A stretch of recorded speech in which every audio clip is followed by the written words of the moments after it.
This is Scott from Scott Shot Media. Today is Friday, November 6th, and this is what is happening on the mountain. Quick overview of what we got happening, starting with our traffic. Caltrans has two projects scheduled for today, and then one of those will continue over the weekend. And so that's the ongoing emergency work on the 38 is the project today, and then over the weekend we got that guardrail repair going on the 189.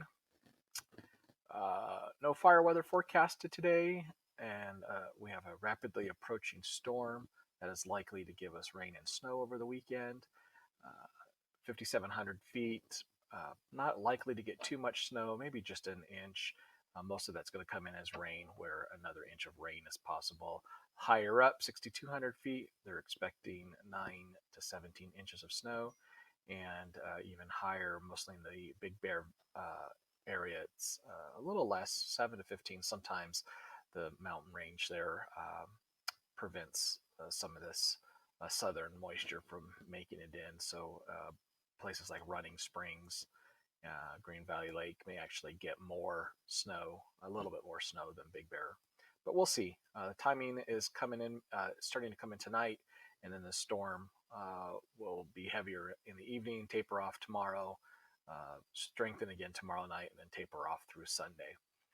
But we do have a winter storm advisory and a wind advisory in effect until the storm leaves us. So until about starting about 10, I believe it's about 10 o'clock tonight until about 10 o'clock Sunday night. There are no fires reported on the mountain right now. There was last night a couple of spot fires reported along the 18 near Holcomb Valley. I'm not sure what would have caused that along the road. Sometimes it's people dragging chains, sometimes it's a backfiring car. But they got quick work. They weren't very big at all, just 2 or 3 of them, about 5 feet by 5 feet spots.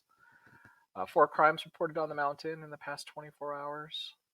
Edison is currently reporting 2 maintenance outages in the Twin Peaks area. However, they are saying that there are 2,000 customers, mostly north, east, and south of the Big Bear Valley, that are under consideration for those public safety power shutoffs due to the winds that are accompanying this rapidly approaching storm. So we'll keep you advised once we hear if Edison does in fact shut the power off to those customers. Also, 5 new COVID cases reported in the past 24 hours on the mountaintop. And did you feel it? Probably not. We did have a 1.6 magnitude earthquake just east of Big Bear this morning. And probably not big enough to feel, but always a good reminder to always be prepared, because we don't know when it's going to happen, but a likelihood of a damaging earthquake is always a possibility. So that was a brief nutshell. If you have time to stick around, we can go into greater detail, starting with traffic. State Route 38, you're down to 1 lane at times between Old Mill Creek and Jenks Lake Roads. Just for today, they'll suspend that work over the weekend. But speaking of the 38 and this weekend, I would avoid the 38 if you can, as the storm approaches, with all of that fire damage, all those hillsides stripped bare of the vegetation. The chances of there to be rock slides and washouts is pretty significant. So Caltrans and CHP and everybody all week long has been reminding people to take the backside if you're going out to the desert, if you're leaving the Big Bear Valley, or come down through Running Springs or Crestline to get off the mountain as soon as this storm hits.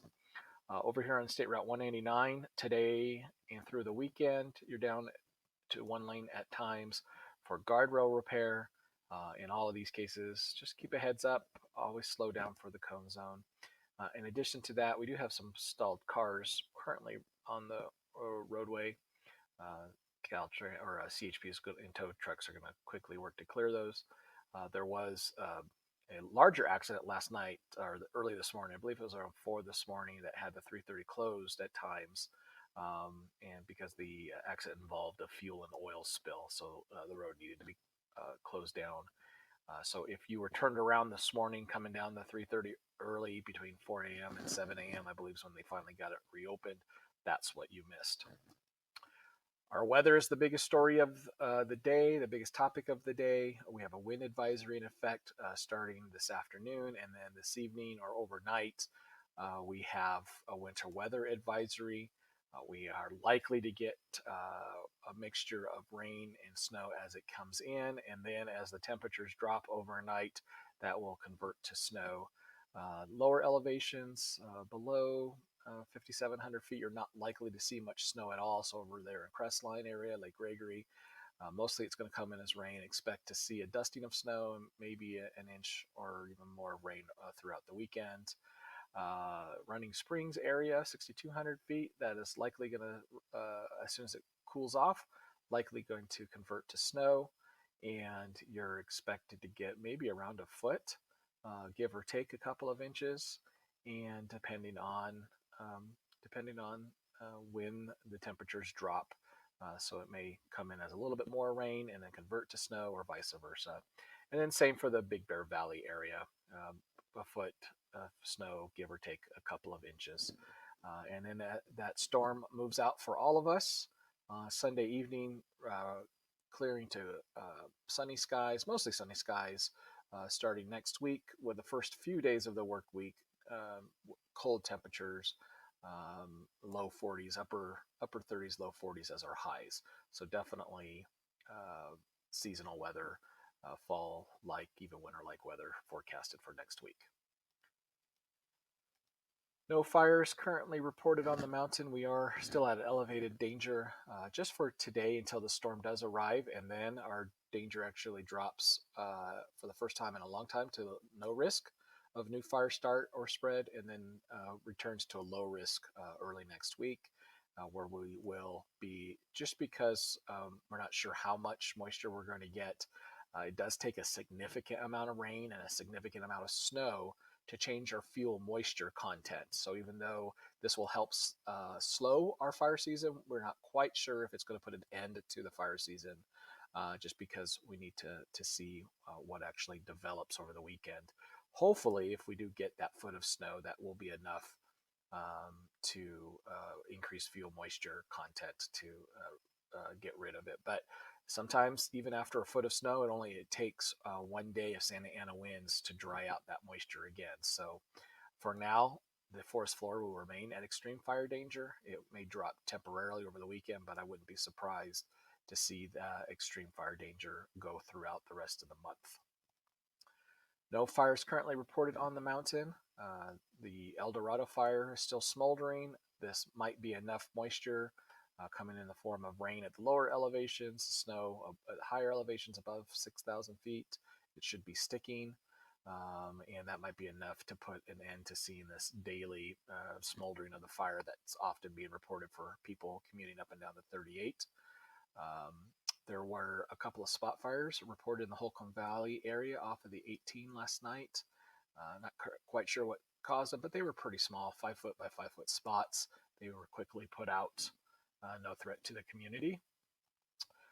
Crimes, we had 4 crimes reported on the mountain since yesterday. A couple of drug possession arrests over in the Crestline area, negligent discharge of a firearm in the Big Bear City area, as well as someone had their contents stolen from a vehicle.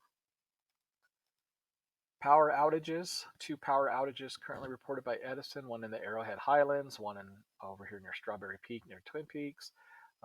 15 customers and 8 customers respectively. Power should be restored between 3 and 4 o'clock for all of those customers. Edison is warning us that there is a possibility that they will do a public safety power shutoff. Here's Big Bear, so this is Holcomb Valley, and then down the backside of the 18 into Lucerne Valley, and then Highway 38 down into Forest Falls is the biggest areas. About 2,000 total customers are at risk of losing the power, and that's due to potentially damaging winds today. Once the storm arrives, we could expect to see that noticed that notice go away. But for today, until this evening, until that, with this increased winds that are accompanying this fast approaching storm, the high winds, maybe even gusts up to 50 miles an hour. We want to make sure that if it is causing damage to tree limbs that might cause power lines to fall down, um, broken power lines to fall down, that Edison would be prepared to shut off that power. You probably didn't feel it, but just east of Big Bear Lake in Big Bear City this morning, there was a small 1.6 magnitude earthquake. Always a good reminder to be prepared, not only for the winter storms coming, make sure you have plenty of firewood, make sure you have gas for your generators if you have one, but also keep your emergency provisions. Be prepared to be without gasoline, food, water delivery services. So make sure you are planning accordingly for that. Lastly, our COVID-19 updates. We have 5 new cases reported on the mountain yesterday. That didn't change our daily risk tiers at all. We're still at a widespread risk across most of the mountain, or at least the Bear Valley side of the mountain. Substantial risk over the rim communities, but definitely overall widespread risk across the mountain, throughout the county, the state, and the country. With large, in fact, yesterday we saw the largest single day in both California and across the country with new cases. So remember to follow your safety protocols for COVID-19. That's all that I have for you today. I know there was a lot of information. We'll keep you up to date with any road closures or any storm-related issues that are coming, that may be coming. So follow along, like us on what is happening on the mountain on our Facebook page, and certainly follow along on YouTube, Twitter, Instagram, and Periscope. It's at Scott Schott Media. Have a wonderful day and be safe out there.